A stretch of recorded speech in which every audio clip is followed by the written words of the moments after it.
Roger, go for deploy.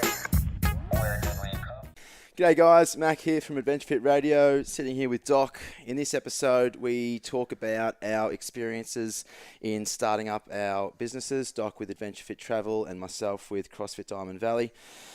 We mentioned some really good resources in here, some startup podcasts. We also mentioned some books and how to grow your own business. We've talked about what we learned, our strengths and weaknesses, and we also had some advice for you guys. So it's a pretty good podcast. It's only 40 minutes, so it definitely appeals to those people that are driving in their car or just want a quick answer. But anyway, here is Doc with the sponsors. Thanks, Max. So today, this particular podcast, guys, you're about to listen to is sponsored by Audible. Audible is the home of the widest selection of digital audiobooks, including bestsellers, new releases, exclusives, and much, much more. You can listen anytime, anywhere on your tablet, mobile, or desktop with the free app. And Audible is offering AdventureFit Radio listeners a free audiobook download with a 30-day trial. And all you have to do that is go to audibletrial.com/ADVF radio. Again, it's audibletrial.com/ADVF radio for your free audiobook. I think this is the third week in a row I'm recommending The Martian.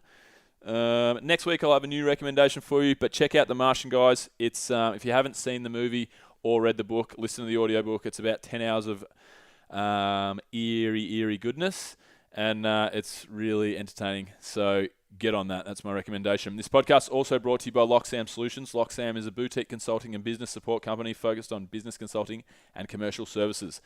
The key to their success has been through the application of a pragmatic approach combined with entrepreneurial spirit to achieve their clients' outcomes. Their philosophy is simple: deliver well-defined, measurable business outcomes to their clients through the engagement of subject matter experts with real-world experience. Check them out, guys, at www.loxamsolutions.com.au. This podcast is also brought to you by NDO Sups, No Days Off Supplements. I've given up reading the copy from NDO Sups, but Mac swears by them and all their supplements. So if you guys want to up your supplement game, then do so with NDO Sups. And you can also use ADVF Radio again when purchasing to get 10% off. So head to www.ndosups.com to check them out. And lastly, but not leastly, this podcast is brought to you by AdventureFit Travel. So AdventureFit Travel is the parent company of this beautiful podcast, and it's a great adventure travel company for all you guys out there in the fitness community. So we've got Everest Base Camp coming up. That's the trip that we're really trying to get people signed up on at the moment. Me and Mac both did Everest Base Camp last year. That's how we became mates. So do Everest Base Camp with AdventureFit Travel, and you can host AdventureFit Radio. Not really, guys, but come with us anyway. So without further ado, here's our chat. I think I just said a Jew. I meant to say do. Without further ado, here's me, Mac.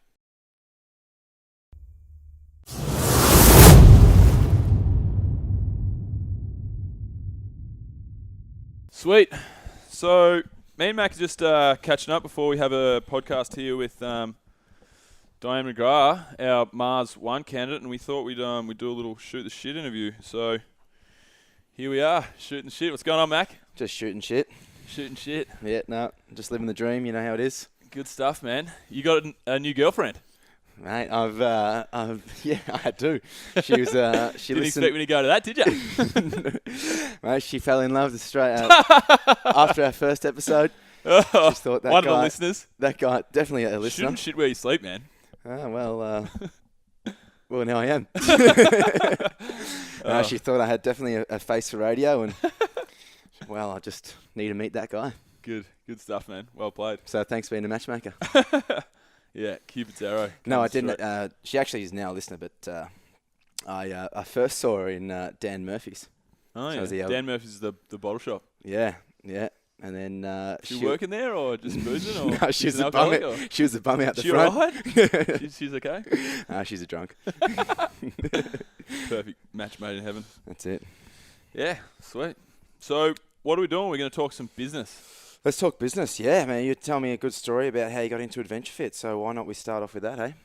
Well, yeah, I get asked all the time how AdventureFit got started, and it was kind of like a strange bunch of happenings that came about that brought it to my attention that I should start the business. But one of the things was I saw a similar kind of business that took people on adventure holidays and stuff, and I kind of planted the idea in my head, and then I went over and was a weightlifting coach in Bali at the Ninja Camp place. Shouldn't really shout out the competitors. I was just going to say, yeah. Yeah. No, anyway, they're jerks anyway. So. But anyway, I went over there and I saw what they did, and it just kind of awakened the idea in me again. And I just saw so many things that they did that I just thought I could improve on, and it just seemed really easy what they had done. You know, How many years ago was this? This was like 3 years ago. And then I kind of got back and was like, right, I'm gonna do this. I'm gonna give it a go. And then the idea was to plan adventure holidays for my gym members. Like I wanted to open a gym, and then the gym was taking too long to get started, and I ran out of money with didn't run out of money, but I didn't have enough money to start the gym. And I thought, fuck, I'll just try and start these trips, except I'll just sell them to the general public and I'll just see what happens. And then, yeah, I sold. I just started a trip page, I think it was, or got a graphic design poster for my New Zealand trip, and then sold 10 tickets, and then I was away. Bang. So no business model, no business plan? Nah, still haven't.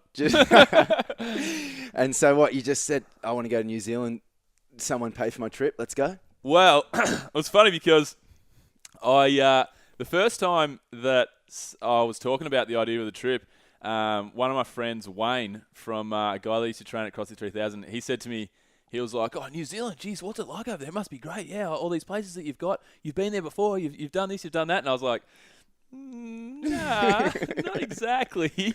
He's like, oh, have you haven't been to some of these places? I'm like, yeah, haven't been to many, Wayne. Have you been to New Zealand before? I'm like, nah.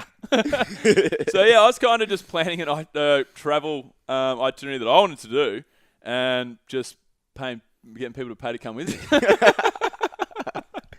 That's your business model. Yeah, you have one. It's worked so far. But and so why New Zealand first?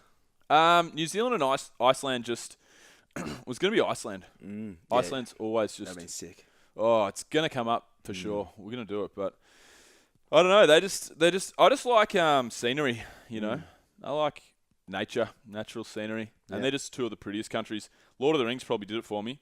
Yeah. You know, that I'm a big Lord of the Rings nerd. So, yeah, and like the fact that it was Iceland and New Zealand were my two first ideas. Iceland was just so much harder to plan. You know, it's further away.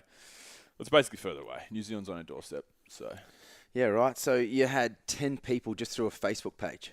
Yeah. Right. And now you've got a full business model. You've got a full website, and you're still selling out trips, or? Well, kinda. It wasn't really.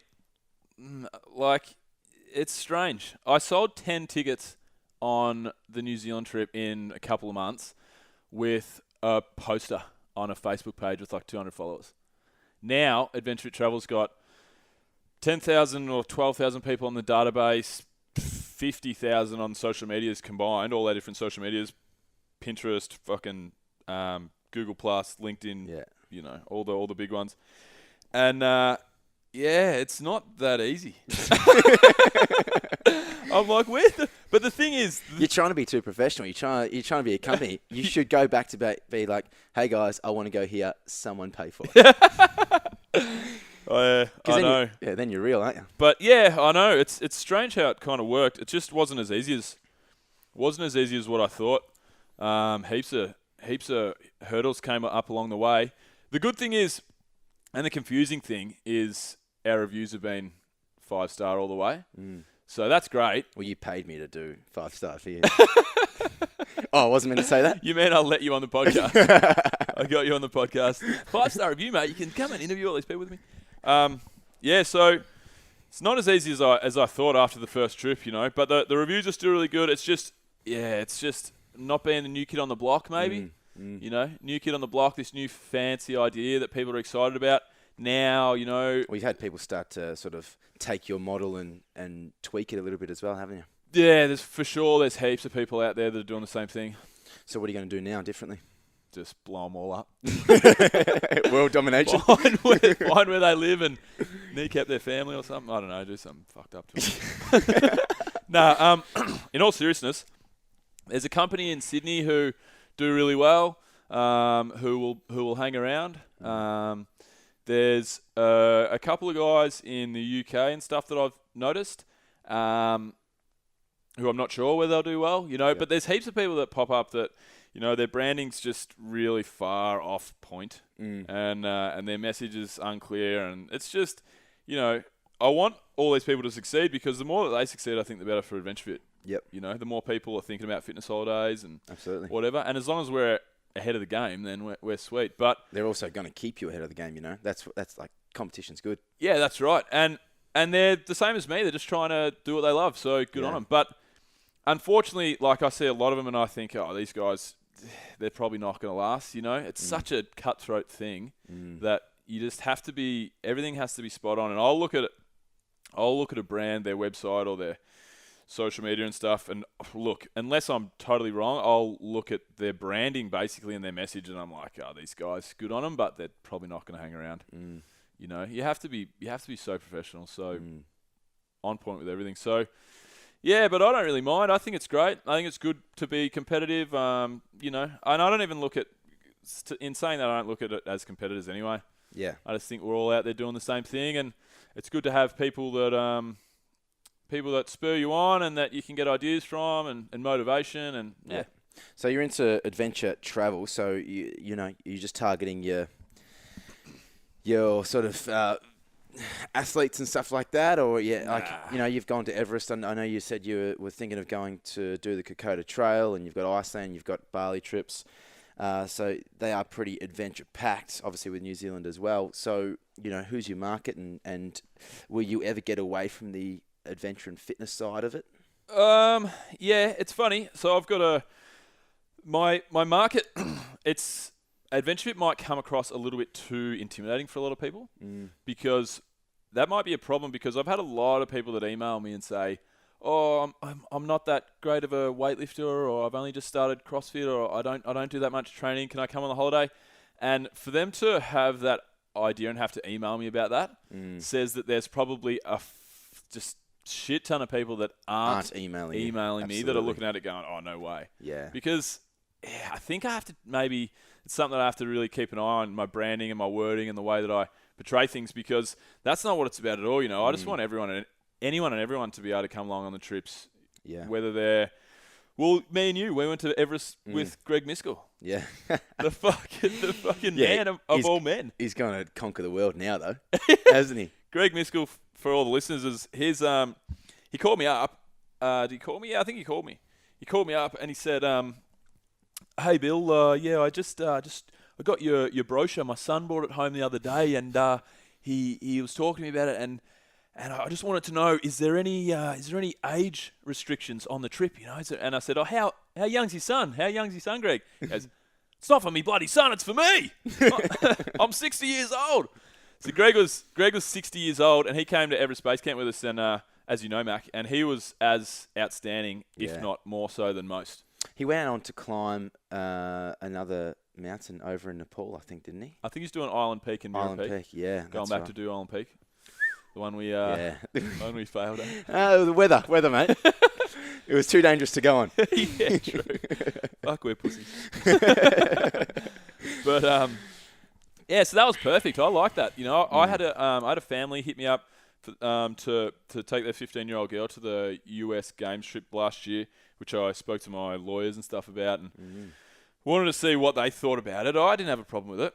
It just meant we had to have a chaperone every night. So, she would come out to the dinner, and myself or Dave, we were the ones leading the trip last year, would have to take her home and make sure she's in bed by a certain time, all that stuff. But they were happy to put her in AdventureFit's hands for a week, and that was cool. And yeah, I just want anyone and everyone, man. Yeah. I got to be careful that I'm not making AdventureFit look like it's elitist, Yeah, absolutely. Best of the best kind of scenario, because I don't want that. That's not what we're about. Yeah. No, that's good. And so one of the biggest things that you've sort of passed on to me is more your business skills, and you've opened my eyes up to outsourcing a lot. You're a very busy man. Sounds ridiculous to hear someone say that. What? Do you know? I sort of tuned out when I was speaking. No. Just the fact that you just said I passed on my business skills. It's just funny for for me to hear that. Yeah, no, I'm looking at you now going, why'd I say that? No, you did. And you definitely opened my eyes to outsourcing, and you are a very busy man. So do you want to tell us how you sort of outsource? And I'm sure there's a lot of people out there that I'm experiencing it with myself and my business, passing it on to, people in the Philippines and all that jazz. Yeah, it's actually a really good point to talk about, I suppose, because that's something that all the listeners, no matter what field they're in, they can probably get something out of. So for those of you guys who don't know, I bootstrapped AdventureFit, so I started it myself with my own money, did all the work myself for a good 12 months. At very early on, so I would go on marketing websites and marketing. I'd sign up to marketing and newsletters and stuff, and I'd speak to all my mates in marketing. I'd just try and learn as much as I can, because that's the thing that could make my life better. Less work, more money, Absolutely. so on and so forth, because it's stuff that I haven't had going well for me. So I found out from reading the 4-Hour Workweek about the idea of outsourcing. That book changed my whole life, really. And then I just couldn't figure out a way to do it and make it work well. So I was going on Odesk all the time and looking at guys in India and the Philippines and stuff. And then you've got a one-on-one relationship with these guys. You're going back and forth, asking them questions. And it was really hard to trust someone. So I didn't take the plunge. Didn't want to waste money. Didn't want to start up something that I wasn't really confident it was going to work. Yep. So what happened from there on? I got a couple of guys that reached out to me that were kind of like entrepreneurs, digital nomads, they would call themselves. So what Tim Ferriss was kind of promoting and stuff. And one guy, David Storer, his name is, he's an AdventureFit blogger now.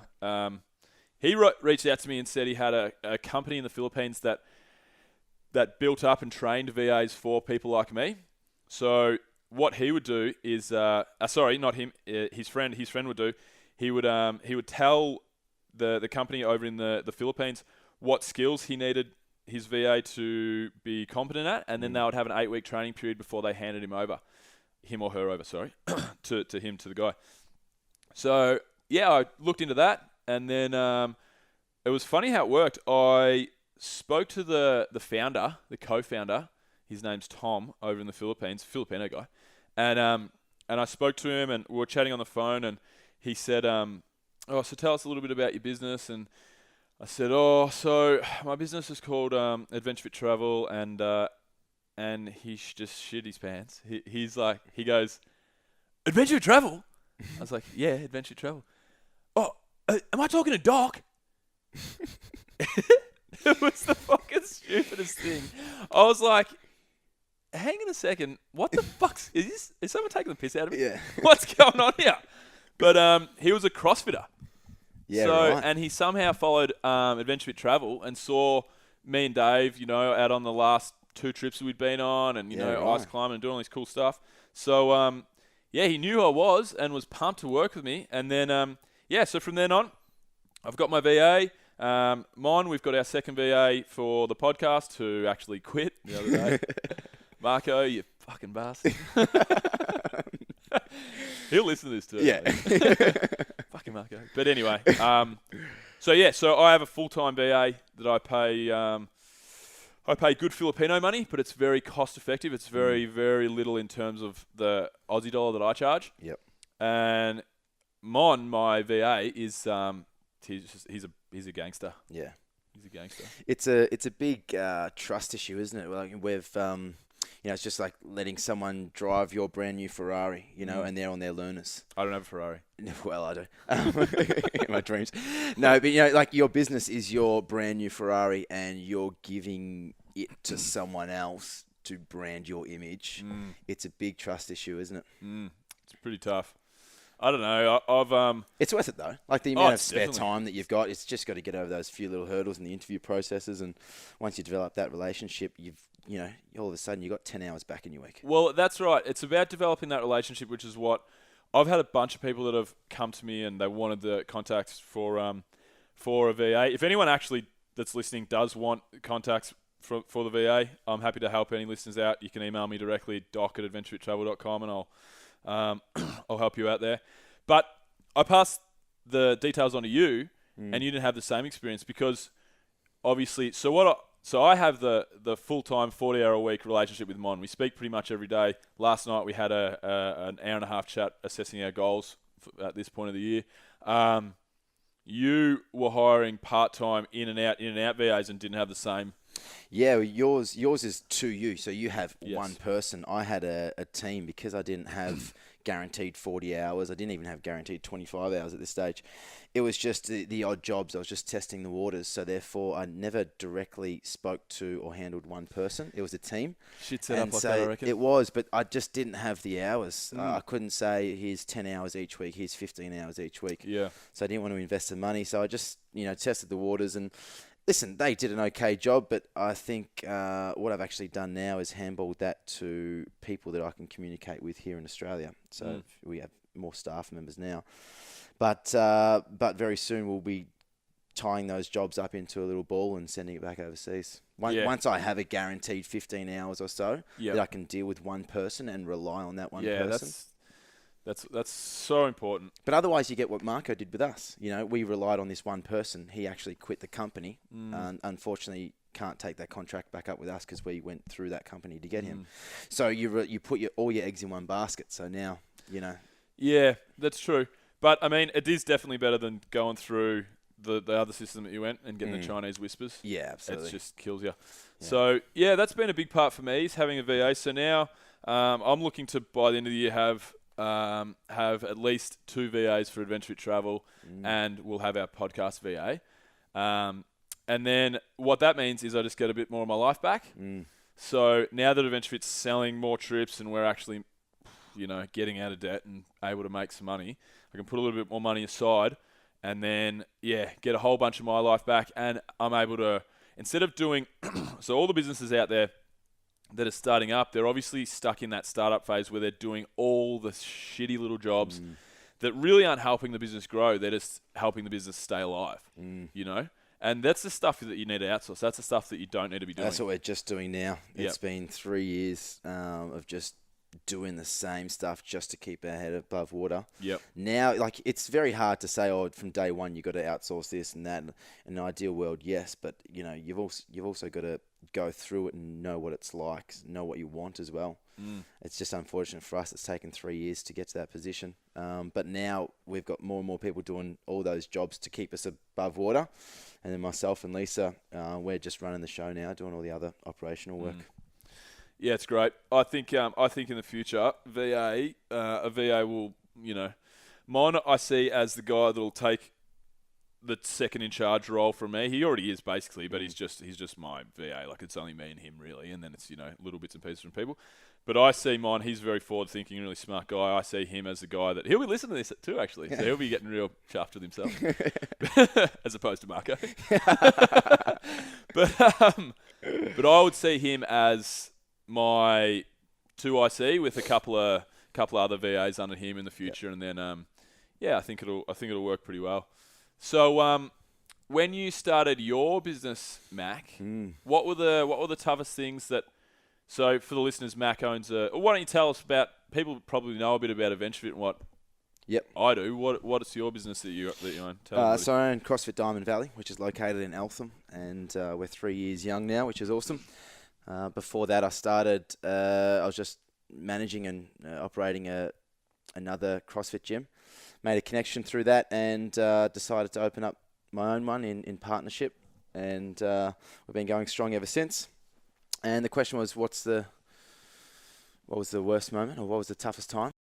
Yeah, so the back-to-back weeks was tough. I've got a funny story. I did maybe 4 or 5 70-hour weeks in a row. And I was down at gym one day, and I just punched a hole in the wall, got in my car, drove home, bawled my eyes out like a little girl. In front of your girl, did you say? No, like a little girl. Like a little girl. My brother comes home. I've got my head in my hands. Is your hand fucked at this stage? You got your hand in? Nah. Did you cut your hand up or anything? No, I was just tactical. I went through a plaster wall. Okay. So it was an easy punch. Makes you feel tough when you punch through a plaster wall. I've done that before. Anyway, he comes home. He goes, "What's wrong?" I just fucking sobbed, and anyway, my alarm went off to get back up, and I dried my tears, went down, and coach the class. And Yeah. that was actually the biggest turning point for me in business. I then realized I need help. I need someone else to, help me steer this ship. And obviously I'm in a partnership, or was in a partnership, but it was more of a silent partnership until I needed that help. And then I really reached out and let someone, as I said before, drive my Ferrari. And now we share a lot of the roles, and far out, life is so much better. Yeah. So much better. It's insane the shit you have to go through as an entrepreneur. Especially, I mean, silent partner, it's the same as a solo startup, founder basically, where it's just insane. You just feel like I had problems where I just felt like I had no mates. Yeah. No friends. Well, I had no life. It was, that's exactly right. We say 70-hour weeks, and everyone's like, yeah. You do it back to back to back to back to back. It's fucked. Yep. And you don't have time or energy for anything else, and you're constantly thinking about work. That's why I put that on that list of things that I had. I had catch up with mates. Yes. So like on my weekly to-do list, and I was going with Tommy. We were having lunch, dinner once a week. Well, we did a few times having lamb shanks. So I'd try and have dinner with a mate or lunch with a mate or whatever, because I just felt like it was just me against the world, I felt like I had no mates. I was losing contact with everybody. It used to be on a weekend I'd be able to text 3 or 4 guys and I'd get 6 mates together and we'd have a great weekend. And I just felt like I didn't really have those. I didn't have that pull within my friendship group because I'd been so absent for so long. But your priorities change as well. It was unfortunate. I was in a relationship at the time, and I just had no energy for it. Everything was, all of my eggs were in the business and the startup. And looking back, it's it's a tough decision. It's probably the wrong decision. You need to find that balance, but you got to do what you got to do when you start up, And so what was the point? That was the point that it changed around when you got help from your silent partner that became not so silent, obviously. No, it's actually so. I went in with my sort of like a business mentor, Wayne, and he has a wife and 4 kids, and it was Wayne at the start said, "Hey, listen, so we're 50-50, profit share and investment and all that jazz." It was obviously he just has his other business, his other company that he runs. So he's like, "Listen, I'll just help you out with that business experience." I never went to uni for business at all. I just said, "Oh, fuck it, I'll open up my own one." So it was great. It was great having him there. Certainly with all the legal stuff at the start and the MyOb and all that jazz. I had no idea how to run that. So I still don't. Yeah. So I handled that to him, which was great. So, but I was just doing everything on the face. So everything else but the basic financials, I suppose. And it was just too much. So to let Lisa, his wife, in to have some control was the best I could have done. Yeah. So her and I now run a pretty good show, I like to think, and yeah. I think as long as you have creative control over where your business is going, the branding, the look, and the actual nuts and bolts of how the product is served to the clients, that's the main thing, Yeah. I was able to palm a bunch of stuff off to Mon, and I don't know. I can't tell whether I micromanage him or I don't know whether I'm good or not. I really don't. I don't know how much time, how much overseeing other business owners do. I really don't know. But it's gotten to the point now where I could say, "Hey man, plan a trip and get it ready for me to start on the first day." I'd be able to say that to Mon, and I'd pretty well be able to trust him. I wouldn't say that. I wouldn't do that. Yeah. But that's the trust level now. But originally, it was just everything in the back end that he would be able to do, he would do, and nothing that had anything to do with the brand or the, what we were putting across in the way of our wording in our social medias or the actual direction the trips are heading in. But now it's really good. So, so what has been the best advice? You got any advice that you've been given over the journey, or what was the biggest kind of stuff changing point or something that you've learnt?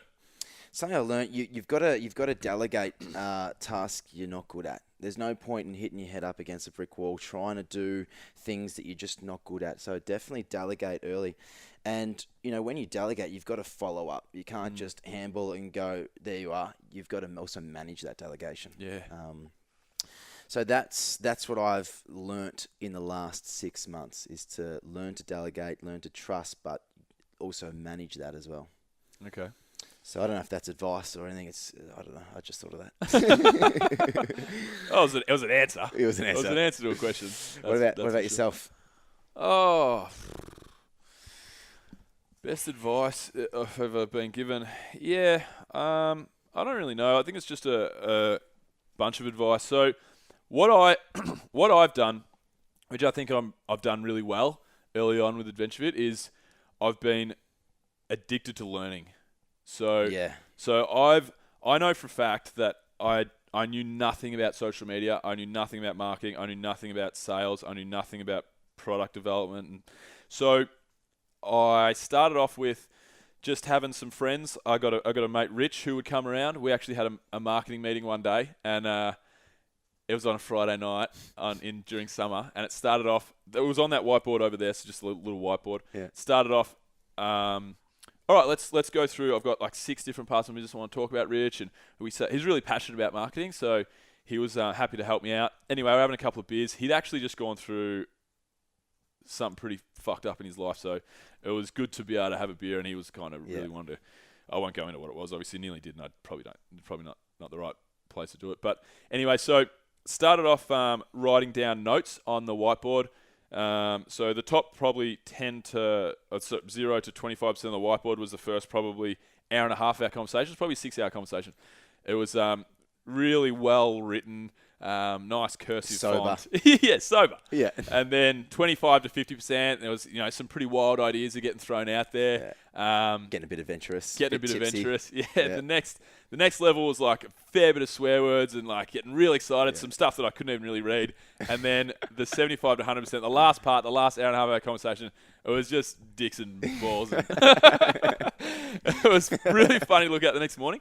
But that was fun, so it wasn't a drain, it wasn't a drag. So I've caught up with Rich 3 or 4 times. I've caught up with numerous other friends in marketing and friends in business that, you just go out for lunch, go out for coffee and ask them the questions that you want to know. Get their personal experience, like what we're talking about now. You'll always pick something up.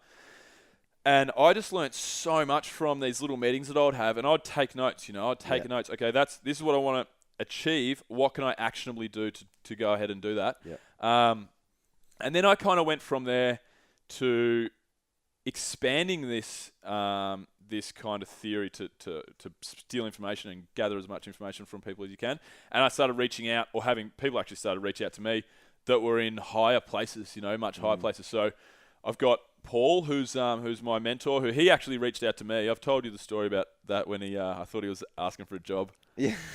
Have I told you that? Probably you've told me that many stories. Yeah. He emailed me asking, hey Bill, I just saw AdventureFit and it's really awesome concept. I'm really pumped up about it.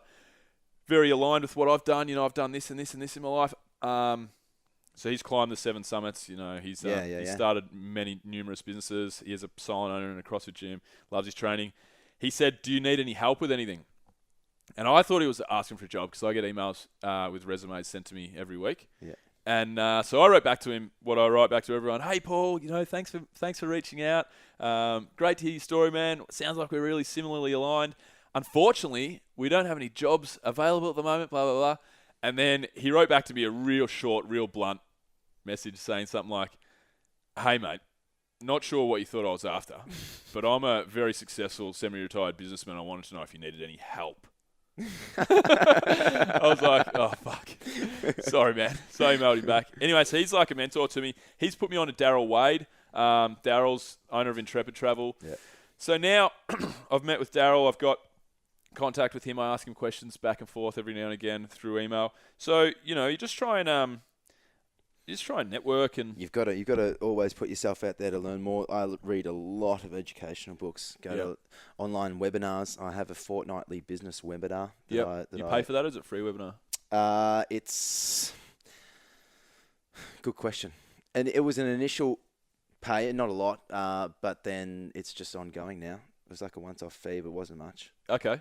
Yeah. Because you can get a lot of that stuff for free, but if it's worth it, then I'll always be happy to pay for it. So what about?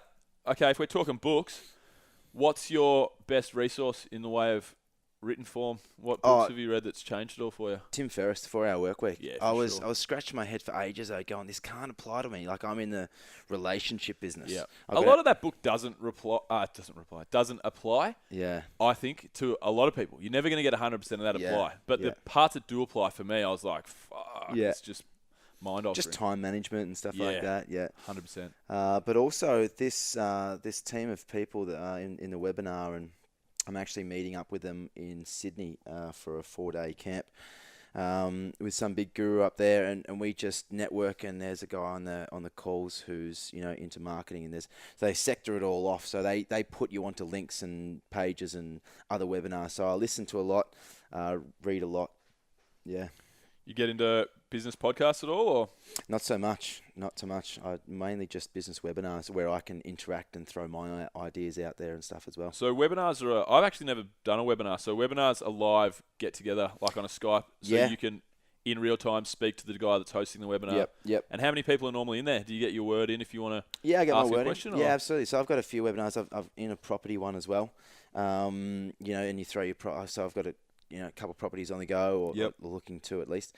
And so, it's all about the investing. It's like an entrepreneur webinar. So they sector off into enterprise, property, share trading, and all that jazz. So on any one of the calls, there might be 20 to 30 people in there with a couple of key people, and then you'll submit your questions or problems. So just recently with my property, I've got an investment property that I'm actually looking to purchase a commercial block as well. Mm-hmm. And so I threw up the idea of, this is the current rent and this is what I'll get back, and you do your own feasibilities, and then they just check it off. And so if you have a decent one like that, they'll include you and they'll try and educate everyone else. Otherwise, it'll just be a general talk about, how to do a feasibility. This is for property. For some reason, I'm just going on property. But otherwise, for business, it's, leading ideas and marketing things, and how to do Facebook ads, and a lot more in depth than that, because most people know how to do Facebook ads these days. But just some ideas and strategies, and they'll come back and they'll check up with you, and they'll send you emails and stuff like that. So it's good. Yeah. That's good. See, I've read 4 Hour Work Week, and I'm struggling to think of another book that I've read business-wise lately. I know I have, but they're not coming to the top of my mind. But I like getting into podcasts to talk about on the show a fair bit, how I just love listening to podcasts. I'm always, probably 60% of the day, I got a podcast going on. A lot of the time I'm working, so it'll be a light-hearted one, and I don't have to pay attention to so much. I can just chime in, chime out, have a laugh or whatever. But I listen to Tim Ferriss' show, obviously, which is a great podcast, but he seems to have gone more entertainment. He has recently, yeah. Yeah, I feel. I used to search his business ones though. Still a lot of the concepts and principles apply to business 100%, so it's still quite good. But EO Fire, John Lee Dumas, so obviously that's the guy I was speaking about earlier, so we're going to interview John at some point, and I think I'm going to be on his show as well. So he's a daily podcast, which is really good because it's every single day, and it's only a bite-sized kind of nugget of information. So you look at and you said EO Fire, which is Entrepreneur on Fire. Entrepreneur on Fire, but if you search it on the podcast directory, it's EO Fire. Yep. He's got a website as well with lots of really interesting information. But this dude, John Lee Dumas, so he's got his last show's 22 minutes, 26 minutes, 22 minutes, 22 minutes. So they're pretty, bite-sized chunks of information. You can get them in every day. I don't listen to it every day, not even close. But it's still very informative because he's got set structures and set questions similar to what we've been doing about like worst moments of entrepreneurial. When did you know you'd made great breakthrough advice, resources and stuff. And it's just really easily digestible. And it's just good information. So that's a really good one that I listen to. And another good one that I listen to is called, I'm just looking through my phone at the moment. It's called Startup. So Startup is actually a podcast about startups, believe it or not. But the first one's about a podcast about a podcast. So it's the guys at Gimlet Media which now run a whole bunch of different podcasts. And they do a show regarding their starting up of the podcast, which leads into a podcast company and like a media firm, basically. But it's not about a podcast. It's just about starting a business. So it's him and his co-founder. Starts off him, and then it builds into his co-founder. And there's live kind of interviews. They do a lot of their stuff. They'll record a sit-in interview with investors or a discussion between the two co-founders or good. The founder and then the co-founder that came on. And it's just really good because it shows you kind of real life behind the scenes interactions between people, and just it makes you feel a little bit more normal. Yeah, I was just going to say human. Yeah, because they're the same. These guys are just the exact same, and they're a really successful company now. And the shit that they go through is the same stuff that I go through. You know, stupid little questions, doubts that you might have, hiccups that come up, arguments that you might have. You know, and it's a pretty good podcast. I really like it. I mean, there's tons of other business podcasts out there that you can get into. I don't listen to too many other businessy podcasts unless I go like individual. I'll search something individually. But yeah, so that's pretty much my resources. I don't know, man. What else? You got any other nuggets of wisdom or? I've got heaps of wisdom now. I'm pretty strapped right now. I reckon it's been pretty good, mate. Yeah, cool. So that's it. Oh yeah, the only other really successful business advice Tommy's just shouted off from the bleachers is make sure you just don't eat the yellow snow, guys.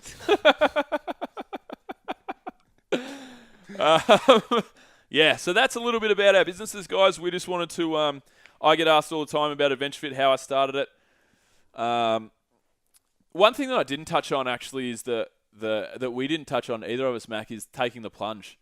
That's probably the one thing to wrap up is I think the paralysis by analysis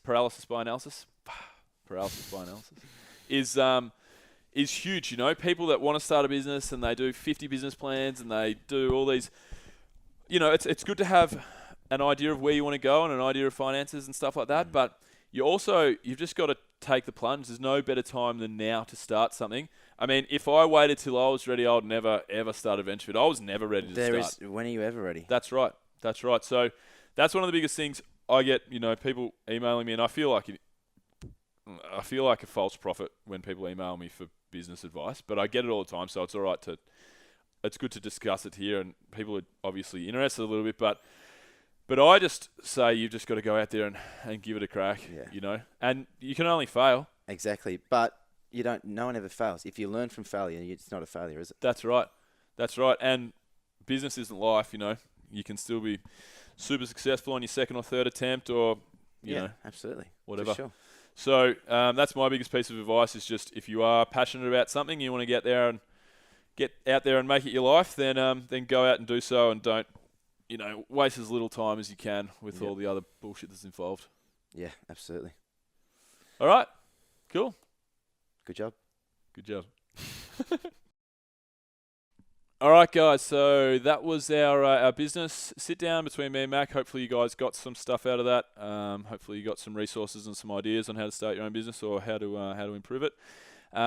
If you like the show, make sure you head to iTunes and support us by subscribing. Also, leave us a rating and review if you feel that way inclined. And head to our website if you want the show notes, guys. So anything that we mentioned in this podcast will be in the show notes. There'll be a link in there. So head to www.adventurefittravel.com/ADVF radio. Also, join the mailing list there if you can on the website. That way you won't miss out on any of our updates to do with our podcast, any of the updates to do with AdventureFit Radio, travel, and anything we have going on. And also, we'd like to thank the sponsors finally. So the sponsors were, for this podcast, Audible, audibletrial.com/ADVF radio for your free 30-day trial and free audiobook with Audible. Also, we were proudly brought to you by Loxam Solutions. Loxam is a business consulting and support company focused on consulting and commercial services. Head to www.loxamsolutions.com.au. We are also brought to you by No Days Off Supplements. Use ADVF radio when purchasing to receive 10% off at www.ndosups.com. And we're brought to you by AdventureFit Travel. Check out our trips on our website and jump on. You will not be disappointed. That's it from us, guys. Peace. Discovery Roger, go for deploy.